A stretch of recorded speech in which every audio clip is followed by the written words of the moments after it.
শক্তি বাড়িয়ে ৮৮ কিলোমিটার বেগে ধেয়ে আসছে ঘূর্ণিঝড় ডিটোয়া। ঘূর্ণিঝড়ের প্রভাবে সাগর উত্তাল থাকায় দেশের ৪ সমুদ্র বন্দরকে হুঁশিয়ারি সংকেত জারি করেছে আবহাওয়া অধিদপ্তর।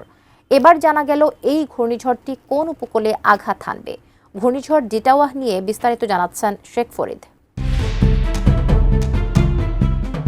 বঙ্গোপসাগরে অবস্থানরত ঘূর্ণিঝড় ডিটোয়া উত্তর ও উত্তর পশ্চিম দিকে অগ্রসর হয়ে আরও শক্তি সঞ্চয় করছে।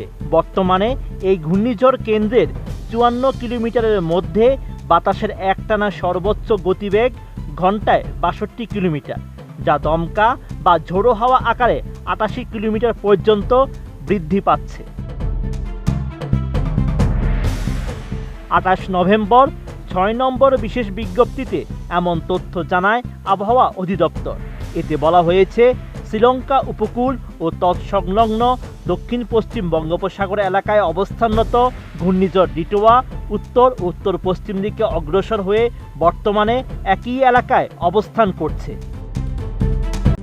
RICL TMX, যুগের পর যুগ স্থাপনা থাকে মজবুত। ঘূর্ণিঝড়টি ২৮ নভেম্বর দুপুর ১২টায় চট্টগ্রাম সমুদ্র বন্দর থেকে ১৯৪০ কিলোমিটার দক্ষিণ পশ্চিমে, কক্সবাজার সমুদ্র বন্দর থেকে ১৮৮৮ কিলোমিটার দক্ষিণ পশ্চিমে, মংলা সমুদ্র বন্দর থেকে ১৮২০ কিলোমিটার দক্ষিণ পশ্চিমে এবং পায়রা সমুদ্র বন্দর থেকে ১৮২০ কিলোমিটার দক্ষিণ পশ্চিমে অবস্থান করছিল। এটি আরও উত্তর ও উত্তর পশ্চিম দিকে অগ্রসর হতে পারে। বিশেষ বিজ্ঞপ্তিতে আরও বলা হয়েছে, ঘূর্ণিঝড় কেন্দ্রের নিকটবর্তী এলাকায় সাগর খুবই উত্তাল রয়েছে। এমন পরিস্থিতিতে চট্টগ্রাম, কক্সবাজার, মংলা ও পায়রা সমুদ্র বন্দরকে ২ নম্বর হুঁশিয়ারি সংকেত দেখিয়ে যেতে বলা হয়েছে। একই সঙ্গে বঙ্গোপসাগরে অবস্থানরত সব মাছ ধরার নৌকা ও ট্রলারকে পরবর্তী নির্দেশ না দেওয়া পর্যন্ত গভীর সাগরে বিচরণ করতে নিষেধ করা হয়েছে। এদিকে ঘূর্ণিঝড় ডিটোয়া বাংলাদেশে আঘাত আনার কোনো সম্ভাবনা নেই বলে জানিয়েছে বাংলাদেশ ওয়েদার অবজারভেশন টিম বা BWOT। ২৮ নভেম্বর সন্ধ্যায় ফেসবুকে দেওয়া এক পোস্টে এমন তথ্য জানায় বেসরকারি আবহাওয়া সংস্থাটি।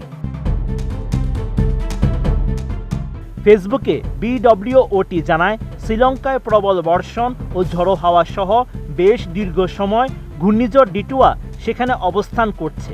এটি আরও বৃষ্টি ঝরিয়ে ধীরে ধীরে দুর্বল হতে হতে ভারতের তামিলনাড়ুর দিকে যেতে পারে। এর থেকে বাংলাদেশে বৃষ্টি বা ঝড়ের কোনো সম্ভাবনা নেই। বেসরকারি আবহাওয়া সংস্থাটি আরও জানায়, আগামী ২ থেকে ৩ ডিসেম্বর পশ্চিমা জেট স্ট্রিমের সাথে কিছু মেঘ বাংলাদেশে প্রবেশ করতে পারে, যা দেশে আংশিক মেঘলা আবহাওয়া সৃষ্টি করতে পারে। তখন রাতের তাপমাত্রা সামান্য বাড়তে পারে।